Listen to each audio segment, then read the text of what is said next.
The first day is always a busy day. Today we talked about the Rule 5 draft and the candidates that we're looking at to see if we can add to our ball club that way. And then after that, we met with some clubs to talk about some trades. There's a lot of interest in our relief pitchers, and there should be, right? We had some guys that had some great years. Zach Britton had a great year. Michael Givens, Darren O'Day, Brad Brock, of course, made the All-Star team.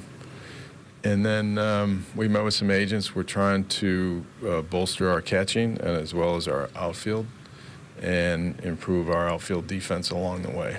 Now, you said last night that you have made an offer to free agent Mark Trumbull. When do you expect a decision from that? When do you expect that decision to come down? And if you do sign him, how will you use him?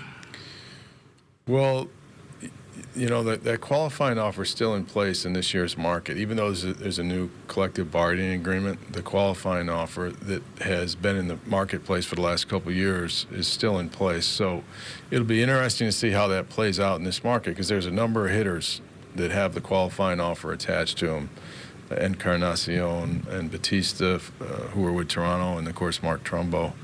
So I'm not sure how that's going to play out. I'm not sure if that's going to be resolved in a timely basis or if this is going to stretch into spring training like some of the qualifying offers have in the past. And we'll just have to see how that goes. So how would you use Mark Trumbo if you did indeed sign him?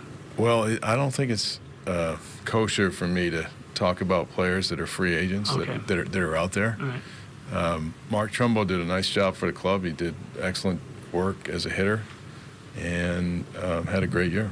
You also said that you're looking for a backup catcher or for another catcher or catching depth. What's the market like there?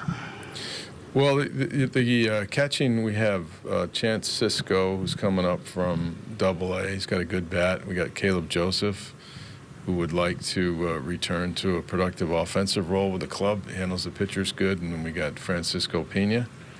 And we would like to add a veteran catcher to that mix to bolster our club and give us a little bit more presence behind the plate. And how about Chance Cisco? How much experience does he need to be ready? Well, he has a good bat, but this catching, that's a tough job. You have to work with a lot of people. You got to work with your pitchers. You got to understand the counts. You got to understand the situations. You have to be able to work with the management on the field to employ the bunt defenses. So that's a tough job, and it's going to take him time and some more experience. But he has the good bat, and he has good on-base capability. He continues to work to improve his defensive skills.